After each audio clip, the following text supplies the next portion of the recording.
Welcome to Crawlspace. What we're about to play is a live gossip pod that we recorded on Facebook from this Thursday with the one and only Sarah Turney from Voices for Justice. And of course, her sister is missing person from Phoenix, Arizona, Alyssa Turney. So we talk about that case, we talk a bit about the Erica Franelich case, and read some YouTube comments. Thanks a lot, and join us next week. We're going to do it again live Thursday at 3 p.m. Eastern on Facebook.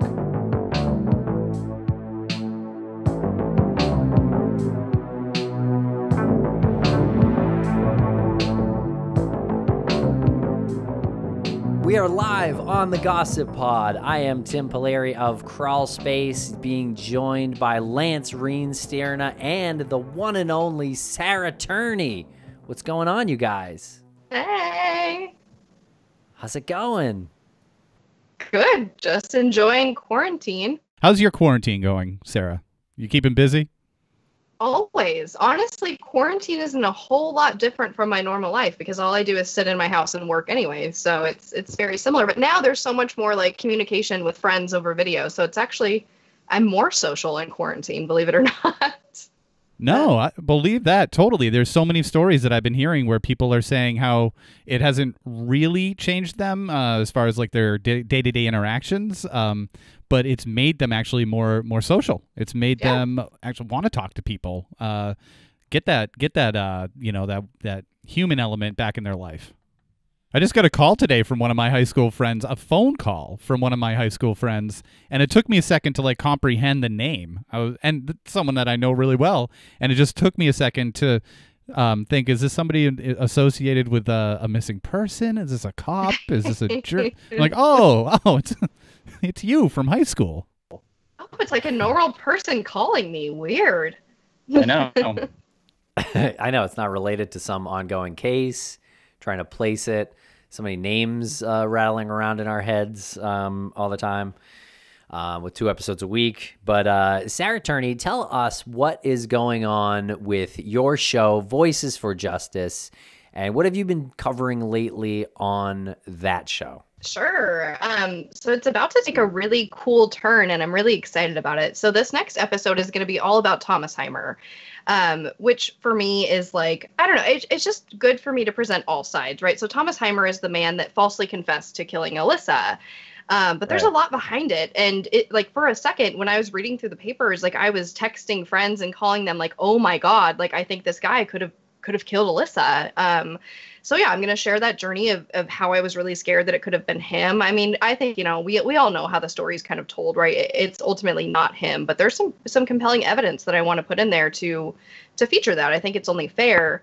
But then, yeah, after that, we're going to get into essentially the police telling me they're not going to prosecute. And then my whole battle with the police, which is that story has never been told in depth. So I'm really excited and really nervous for that. I haven't spoken that much about the police, so it'll be interesting to see if they have any feedback, if they'll say anything. I'm getting into this point where it's, like I said, more about the police. So I feel it's going to be less emotionally draining as opposed to talking about, the horrible things I think happened to Alyssa. It's kind of cool to get into this different subject of it, me advocating. So I'm excited. Yeah. And now you said you haven't really gotten into the depth of your experience with the police. Did I miss that? You just said that, right? That you haven't really gotten into the depth of your experience with the police. Yeah, no. I mean, I tweet something here or there, shocking that they say, but as far as the entire story being told in full, no, then there's a lot there. That's incredible because I feel like there's so much that we hear already. To think that that's just the tip of the iceberg is incredible. Yeah, well, I have a bunch of audio, too, so look forward to that. This is what I've been holding on to it for. I keep saying I have emails, I have audio, and you're going to hear me read the emails, you're going to hear that audio, and, people can judge for themselves if they think the police acted correctly or not. And you're going to hear it right here, right now. Live. Roll tape. Roll tape. You should have told me. I would always give you guys an exclusive. You know that. Yeah, exclusives. Well, Sarah, of course, your podcast, Voices for Justice, is about your missing sister, Alyssa Turney. She's been missing since May 17th, 2001 from Phoenix, Arizona. And your journey is quite remarkable. Anyone who is not following your journey, shame on you. No, just kidding. Not shame on you, but but you should definitely start following Sarah's journey because it is incredible. Oh, thank you. No, thank you. I'm excited. I think the case is in a cool spot, and podcast is definitely helping. I have to refrain myself because every time I start complimenting Sarah, I go to a point where I'm like, I need to wrap it up now. We like to. I don't know how to wrap it up. Other. It's our favorite thing. It is one of the better pastimes that we have. Still one of my favorite memories from CrimeCon. Me and you just being stopped in our tracks. Like, whatever. There's like, I think like the captain was there, and obviously like Tim was there, and it was just me and you locked eyes. Like, what is happening right now? Are we meeting each other? I don't matter, I guess. Sorry, Tim. You do matter. It's like a hero, really. But you guys are my heroes. And I always say this, Missing Maura Murray was the first podcast I listened to. So to meet you guys in real life was like, you guys were celebrities to me, just like John Lorden. Like, you guys just stopped me in my tracks. I couldn't believe it. I know, John Lorden, it's a Speaking of stopping in our tracks, you did. Please don't mention his name on these airwaves. It's only been like 4 minutes, and already we gotta sing the praises of John Lorden. He worms his way into everything. He really does. We've started calling him John the Lord Lorden because he can do no wrong. He's never sinned. Or if he has, he's been forgiven he did it by for now. You. If he sinned, he did it for you. And also because the Lord giveth and the Lord done can taketh away, as we all know. Except John Lord. So John Lord might be the Lord's Lord because he's never going to take anything away from anybody. It's true. He's only going to provide. He is a vengeful, spiteful deity. But I am still a little concerned that he might be artificial intelligence. It's just a theory I'm working on, and I do feel like the Gossip Pod is the right place to workshop this theory.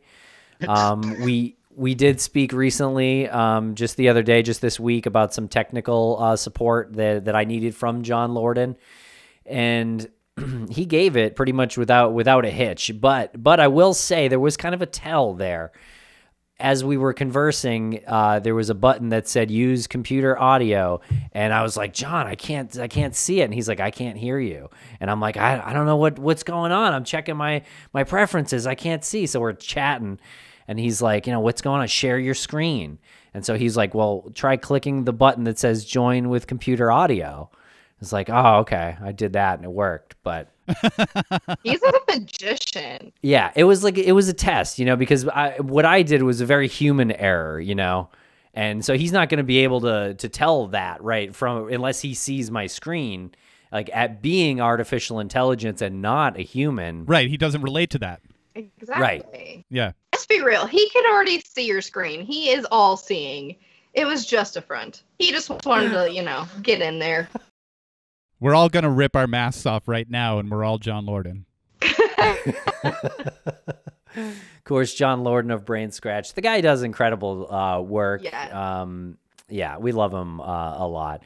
And Diane Rose is here in the chat room. She says, hey, guys. She says, what's up, Sarah? Hi. And Mike Jones is also in the chat room. He says, what's up, guys? My favorite podcasters. I assume he's talking about Sarah Turney.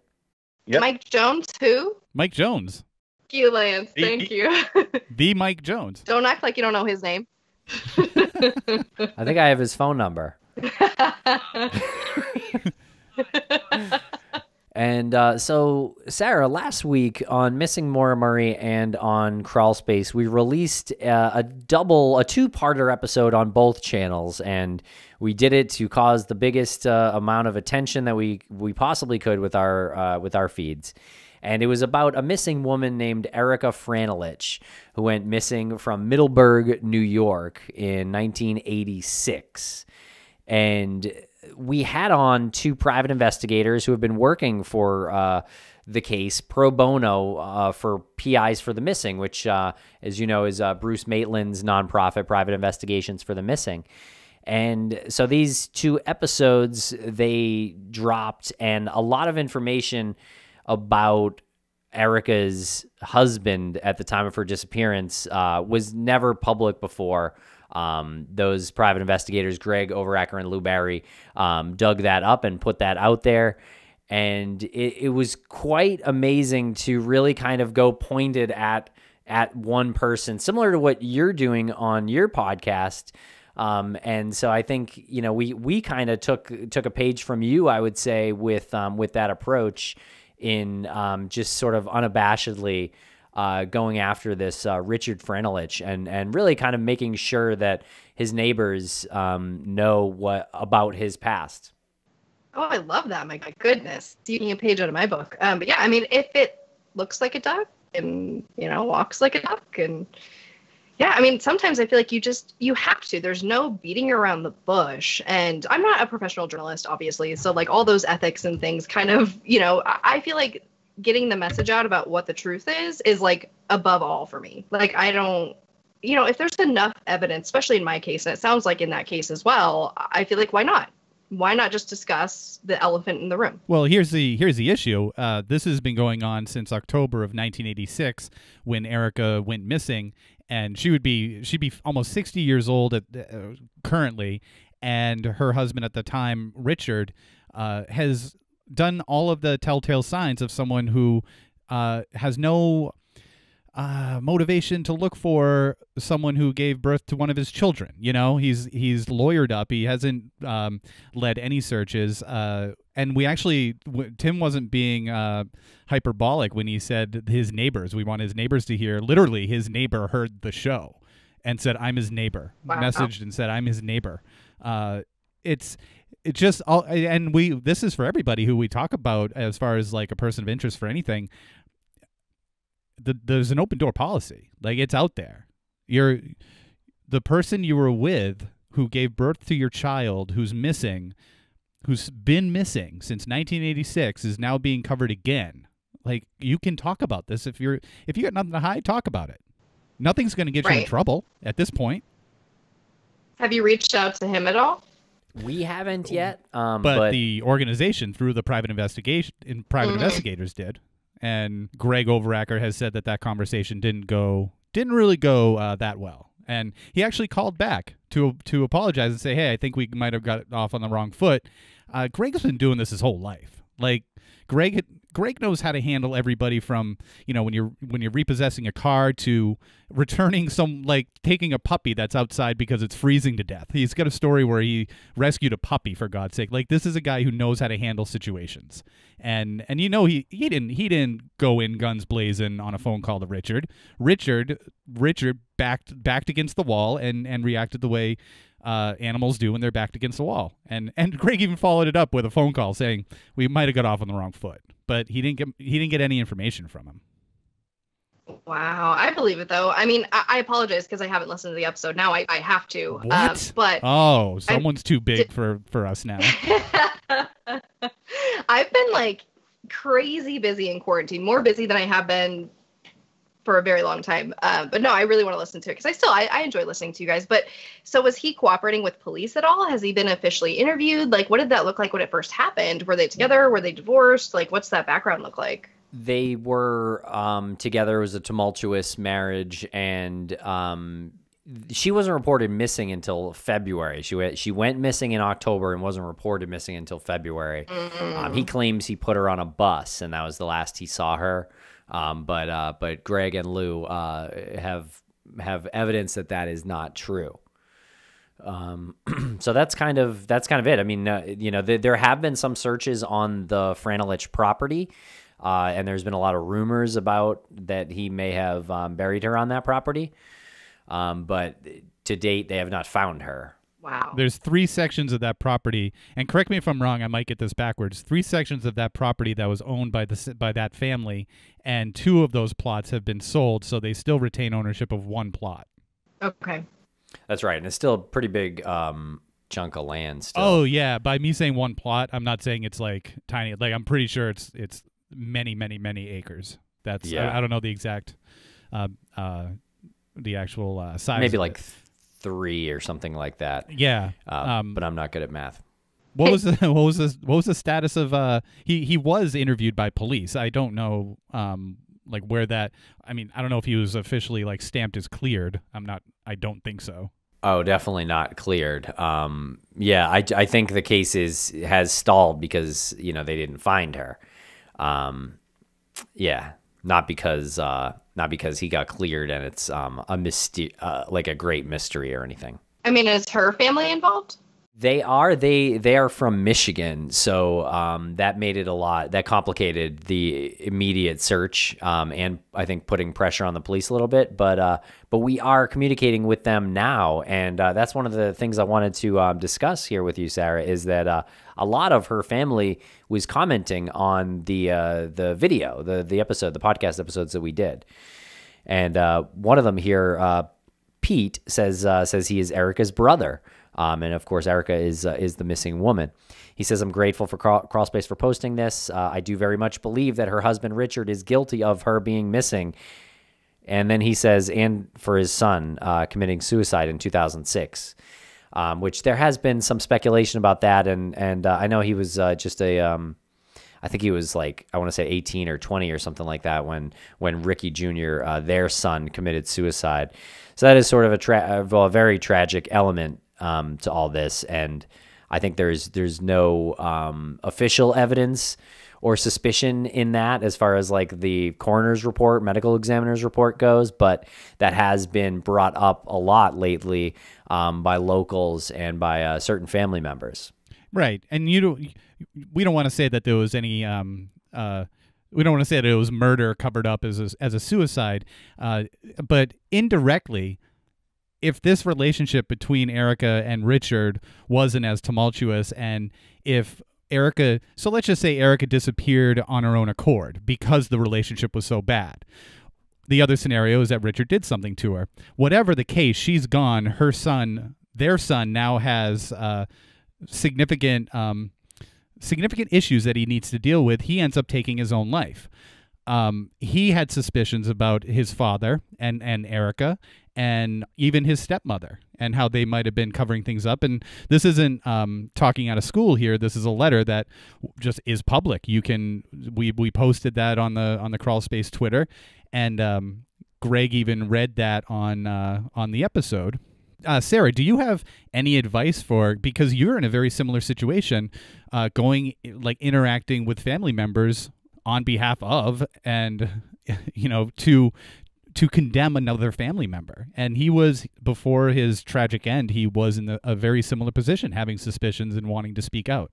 Yeah, I mean, despite what you see me go through, I always advise people, try to work with law enforcement if you can. Go to them and see where the case is standing, try to work with them. Will they reopen it? Will they look into it? Will they reassign somebody else? And then from there, you kind of have to just gather information and see what the right plan of attack is. I think a lot of times it's media, especially in these older cases. It's kind of like your only option if the police won't do anything. But, I do urge people to be careful about not releasing information that might be that might hurt the case, of course. So I think that's where that partnership with law enforcement comes in. You kind of want, because I still do the same thing. I tell police, if there's anything you see me post that I shouldn't be or might hurt the case, please let me know. If there's something you don't want me to talk about, please tell me in advance, and I'm happy to not put that out there. I have that open line of communication with them, believe it or not. So I definitely stress that. But yeah, I mean, if they want to seek that route and they want to do media, start reaching out to people, and being on Crawlspace is a huge start for them for sure. And of course, my door is always open if they wanted to ask me specific questions or whatever. But yeah, I mean, I would just encourage them to work with law enforcement. And then if media feels like the appropriate route, just start going for it. I find that posting very shocking, but of course truthful things gains a lot of traction. I think when you can make people go kind of like, what? It's a really good reaction to get, because it gets people thinking and it makes them look more into the case. Because I think people get really upset when there's a very grave injustice right in front of them. When you see something like OJ or Casey Anthony or these, very big cases where you feel like, the answer is right there, nobody's listening. I think that's kind of the best way to frame your case to get attention. That would be my advice. It's great advice. It's great advice. How do you advise people to deal with it mentally? How do you separate if they're going after their own family? How do you make that? How do you compartmentalize that? It's hard. I mean, it depends on the family, right? I don't think that there's any way to prepare you for the feelings that you'll have. And, everybody's different. And for me, it was a really long journey of evolving. When I first did like the Missing Alyssa podcast, for instance, we would have these conversations almost daily and it would wipe me out. It would be my entire day. We maybe talked on the phone for an hour, but I was done for the day. Fast forward, my goodness, 3 or 4 years later or whatever it is now, I can do 3 interviews in a day and then go cook dinner and be fine for the night. It's kind of like a tolerance you have to build up for talking about the case, as terrible as that might sound. I think over time, as you tell the story again and again and all these horrible, shocking facts, you kind of become hardened to it. And for me, it becomes easier to talk about. And of course, like, be kind to yourself. If you feel like you need to take a break, take that break. Do not force yourself to do it. Take time for yourself. Listen to your body, listen to your mind or heart or whatever you believe in, and trust yourself. And, be forgiving. If you can't make that interview or you break down and, it's really hard for you, that's okay. Love yourself, forgive yourself. And when it comes to, inner family dynamics or whatever, I was very open with my family. This is what I'm doing. I respect it if you don't like it. End of story. But, I think you do have to make that choice and realize that if you fight for this, your family might be against it. And that might mean that you don't have that family anymore. So it's definitely a choice you have to make it. And, I made it. I was like, okay, no, nobody's on my side. Peace out. I don't want you there anyway. But I'm a different person. So yeah. It depends. It really does depend. But yeah, just forgive yourself and love yourself and take it easy. There's another comment here from Loretta. Loretta says, Erica Franelich was married to my cousin Ricky.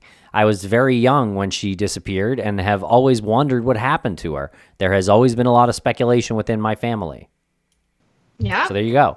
Yeah. I mean, talk to your family. Yeah. Decide if you want to go on this media crusade. I mean, I think media opens up huge doors for these types of cases. Media has changed Alyssa's case forever. You saw it with Making a Murderer. You saw it with, Adnan Syed. Media makes a difference. I wish it wasn't that way. I wish you could just go to the court and be like, hey, this is really messed up. Will you look into this? And then they're like, oh my gosh, yeah, no problem. But it's just, that's just not the way it works. Yeah, we got Christina Bazonsky, buddy there. She says, hey, hello, Christina, thanks for joining. And we have Esther Hilton, who graced the airwaves, and she's letting you know again that you are an iconic queen. Oh, Esther, what took you so long to get here? We are so graced with your presence. Oh my gosh, I love Esther. We recorded a pretty epic Patreon with Esther Hilton just this week. You can check that out at patreon.com/Crawlspace podcast. It was so good. And Tim, what time? Yes. It's 3:29 right now. What time is it in Esther's neck of the woods? Oh, is this a test? I will say 8:30 or 8:29. Could be. I think so. Yeah, she said she would gladly trade her sister for you, Sarah, which I think was one of my favorite moments of the Patreon episode. Was maybe made me laugh the hardest. It seems like you follow Sarah Turney. I believe you've compared her to Princess Diana and Marilyn Monroe.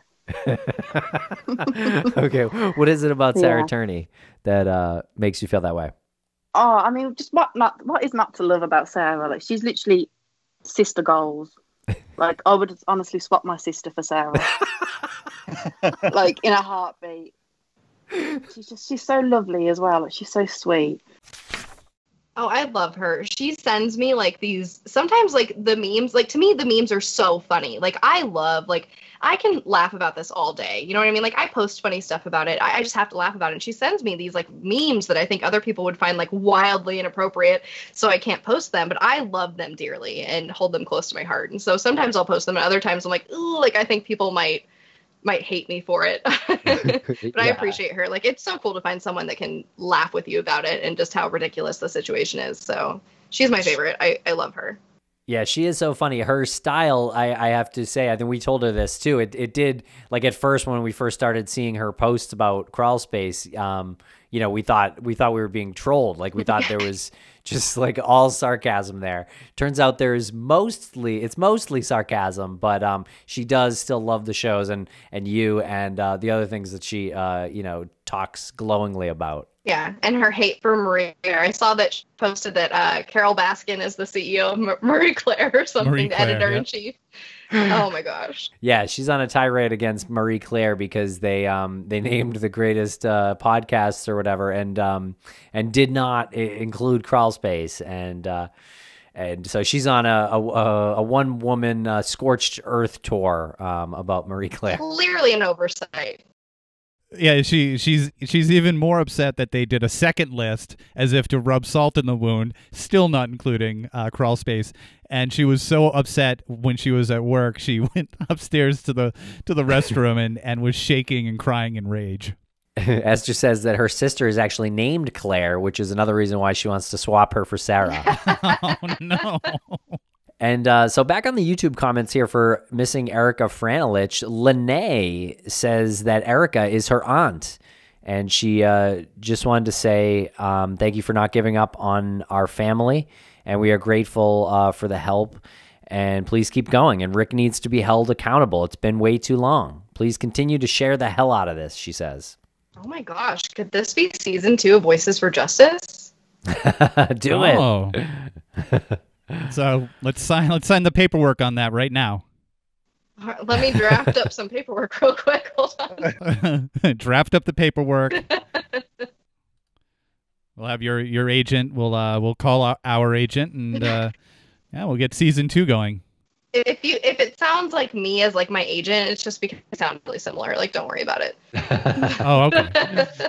And I actually just got a call. I wasn't able to answer because we are on live, but it is from Erica's sister, Nada, who we've been trying to connect with over the past couple days via phone. She's located in Michigan, and we're going to have her on the show to discuss. She is the one who corresponded with Ricky about and wrote those letters, the ones that are now posted, or one of those has been posted to our feed, and so Greg Overacker has seen some of them, but it was Nada and Ricky Jr. who were corresponding, and that is how we know the information that Ricky believes that it was his dad who made his mom go missing. So pretty wild. I want to point out that there is interaction here on the YouTube comments. Lou, who is the police officer, the person of him and Greg are working on this pro bono through private investigations for the missing. Someone had asked him if authorities had checked the basement of the buildings on Main Street close to the bar. Can they search the records to see what buildings were abandoned in 1986 and search the basement? So they had legal questions about this, search questions about this, and Lou himself actually wrote back and said, if you had some info, here's what you can do. You can email, and he gives the email address. So this is all how private investigations for the missing is coming together and forming a template for future cases as well. It's this interactive, inclusive environment. I love that, though. That is so cool. Like, Private Investigations for the Missing is just an amazing organization. I love watching it grow. I mean, that's amazing. I hope the family continues. I mean, that's super cool that there's so many people that are involved and want to help. It seems kind of obvious. So hopefully there's some movement there. Yeah. Thank you. Yeah, it's pretty amazing. And Tanya here also, she says, I am Erica's niece. I was never able to meet her or my cousins. I only learned about Erica from a young age. She went missing the year I was born. The Popravskis, that is Erica's maiden name, the Popravskis will never stop looking for you. Even if the next generation has to take over, we will. We want to know what happened. We will not stop. Please share this. Thank you guys so much for this podcast and for getting Erica's story out there. So pretty amazing family interaction on this case, and hopefully this, it seems like the mystery part of this isn't so much there at this point. It's kind of just like, let's get to the resolution now. I understand that feeling. I'm sure you do. Michelle, who is involved with private investigations for the missing, she is a prosecutor galore, says private investigations for the missing loves you too, Sarah. Oh, I love you, Michelle. You're the best. I chat with Michelle all the time. She's the greatest. I love her.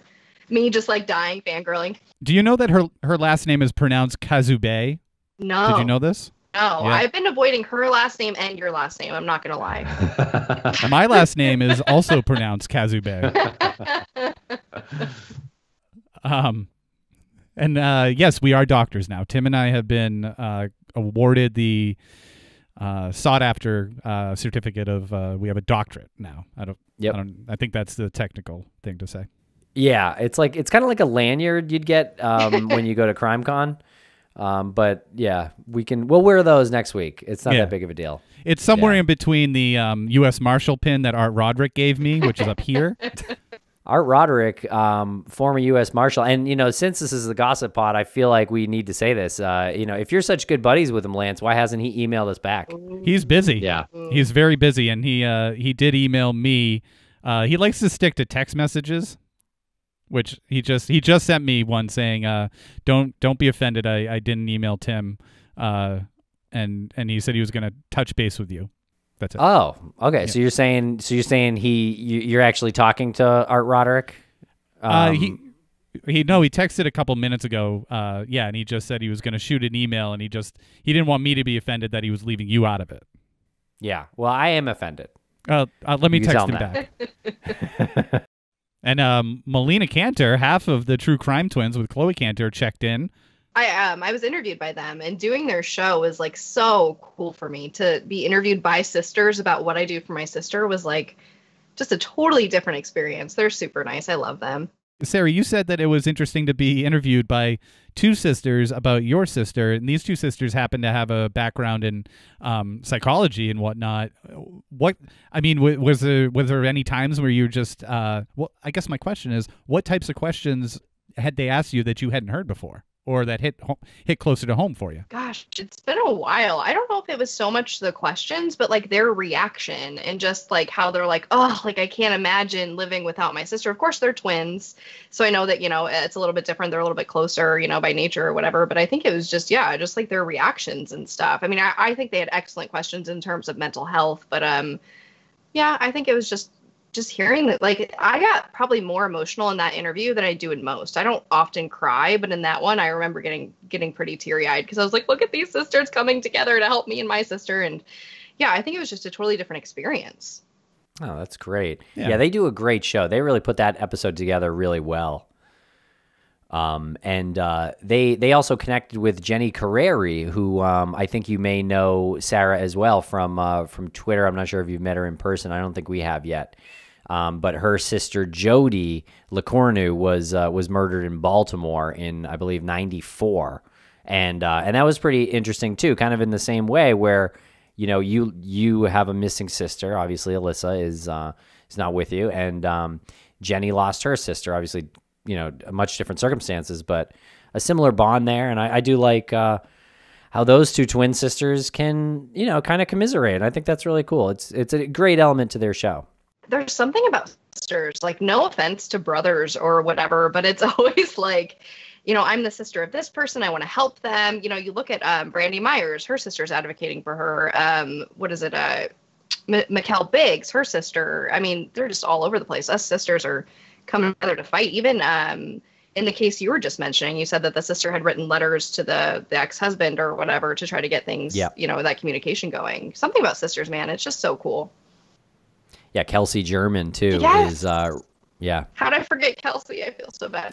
Kelsey is amazing. My goodness, I can't imagine being her age and doing all that. She's actually looking at. She asked me for extra handwriting samples of Alyssa because she's studying it in class. She's doing a handwriting class, and so she wanted to get all of Alyssa's samples to do that. Hands-on learning. And I'm like, I love you.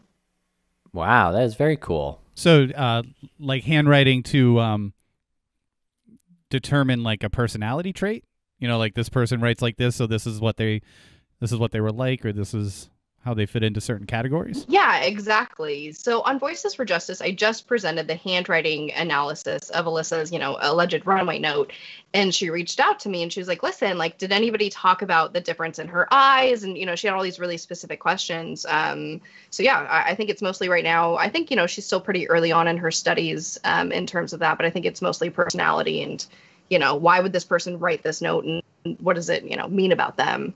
What is your opinion on the note that that Alyssa maybe wrote, but it appeared when she went missing? But you know, if she wrote it, it seems like she didn't write it at that same time. Oh, exactly. No, I believe it's from a different day altogether, and that comes from the handwriting expert said that it was very possible that her signature was written at a totally different time from the rest of the note. And just in terms of the context, you know, it says like, Dad and Sarah, when you dropped me off at school today, I decided I really am going to California.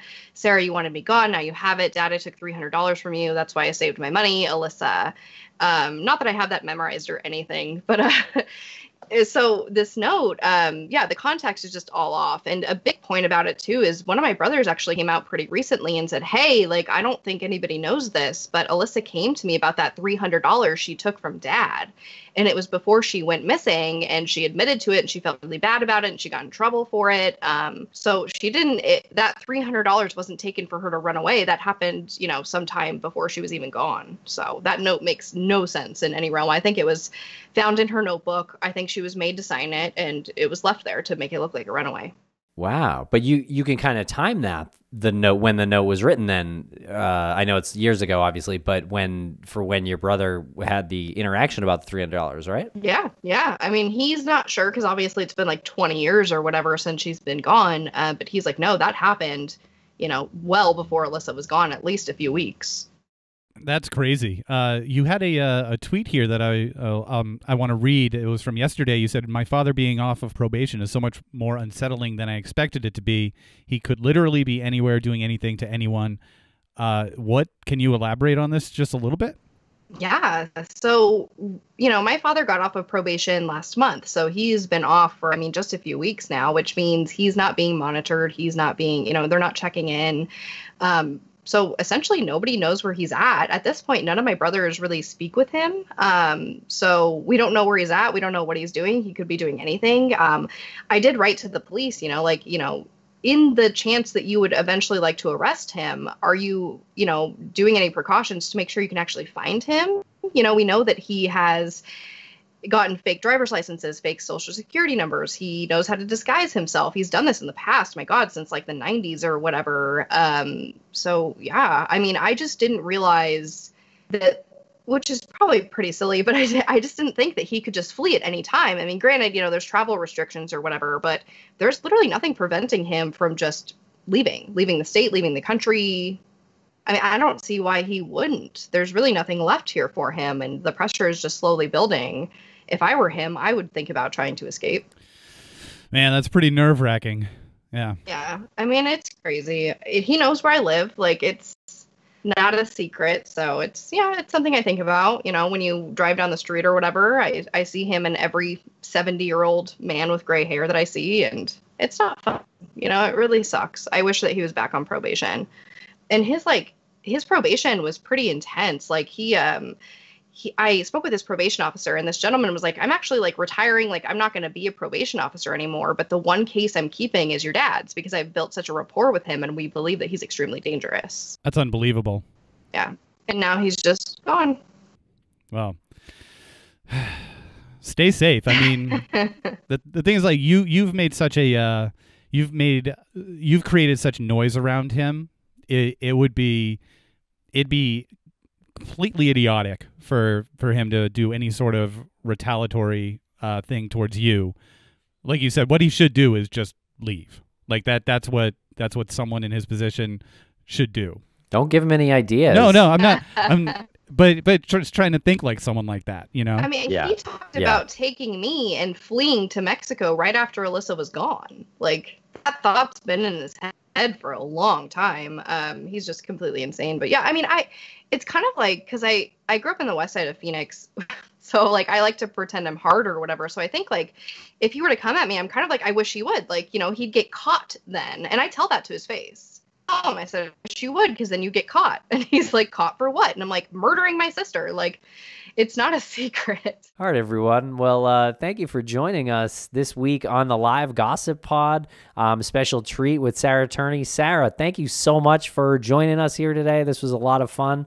The years flew by. Oh my goodness, they certainly did. All 45 of them. No, thank you for having me. It's always fun to talk to you guys. I like, truth be told, when you were like, join us for a live stream, I didn't even ask what it was. I was just like, sure. And I was like, I think it's Gossip Pod. I have no idea. I'll just do anything with them. It's fine. Well, thank you. Nice. Good to hear.